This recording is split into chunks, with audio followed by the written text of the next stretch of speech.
You like everyone else and you want to get started on YouTube. I'm going to show you the cheapest gear you could possibly find to even get started by just using the cell phone you have right in your pocket right now. Everyone has a cell phone these days, and most of them shoot perfectly capable 1080p, and that'll work fine with YouTube. Some even shoot 4K, which is even better. But I'm going to show you what gear you need to shoot these videos, and it only costs $30. So right now I'm using natural lighting, which is fine for YouTube when you're just getting started. I'm using a bendy tripod that only cost me $10, and it came with the cell phone mount.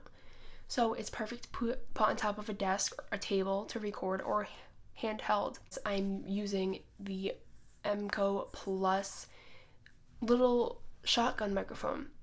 I have reviewed this microphone prior, and it's only $20, so you really cannot go wrong with this setup. It's easy to use. You pretty much just plug it in, go to your camera app, go to video, hit record, and start making videos for YouTube. Just like Sean Kendall says, just do it. Just record. Just hit record. So this is how you can get started. I'll also show you a way how you can upgrade this little system with another $30 using a DIY YouTube video light, which I showed in a prior video, but I will turn it on right now and you'll be able to see the results.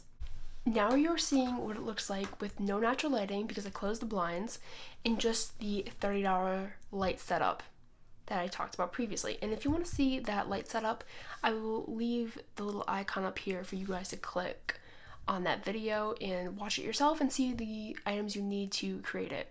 Like I said, it's simple, it's easy to use. The bulb can be changed to any color temperature, and it's perfect and very versatile for a YouTube setup. You can have a YouTube setup from a simple phone with no tripod, no mic, no nothing, or you can upgrade it just a bit, spend $30 on a small tripod and a microphone to up your stabilization as well as your audio quality. And when you actually upgrade with the light, you can also upgrade your video quality because there will be no changes in your white balance or exposure. So if you can set that, it will also help with your video. If you guys like this video, please like, comment, and subscribe, and I hope to catch you guys next time.